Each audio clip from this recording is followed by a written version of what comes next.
Bom dia, 20 bilhões de reais. Esse é aproximadamente o montante de uma dívida das lojas americanas e uma dívida que não era considerada na sua contabilidade, curiosamente, né? E todo mundo se pergunta como podem carregar uma dívida de 20 bilhões e não considerá-la? Foi necessário que um executivo de fora chegasse para trabalhar e revelasse a situação da empresa, a real situação da empresa, que parecia muito mais confortável. E agora todos ficam assim, né? Como resolver a situação? Vão conseguir pagar? Vão conseguir honrar com seus compromissos? Vai fechar? E não se sabe, isso está em discussão. Mas eu acordei pensando não nas lojas americanas, mas na gente, né? Na nossa condição humana.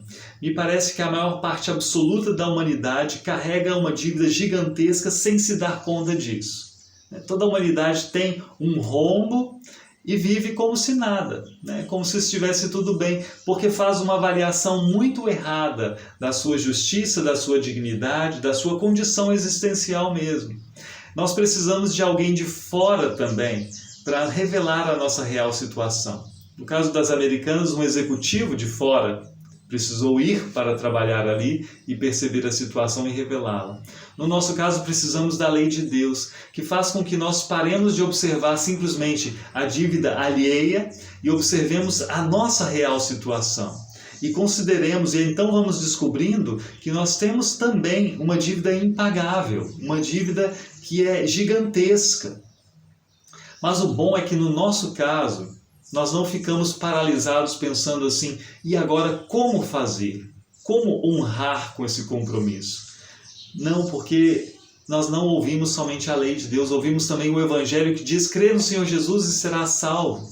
O Evangelho que já está experimentado por Abraão, que creu em Deus e isso lhe foi imputado por justiça. O Evangelho do perdão, o perdão conquistado por Cristo na cruz, que nos chega quando confiamos em Cristo, pela fé nos apegamos a Ele. E então podemos dizer, já não há condenação para aqueles que estão em Cristo Jesus.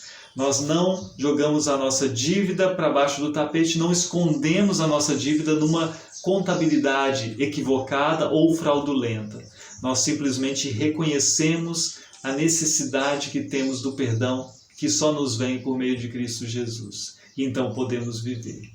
Eu quero começar o dia, então, não com uma péssima notícia contábil, mas com uma bendita notícia do perdão do Evangelho de Jesus Cristo. Bênção do Senhor Jesus e até a próxima.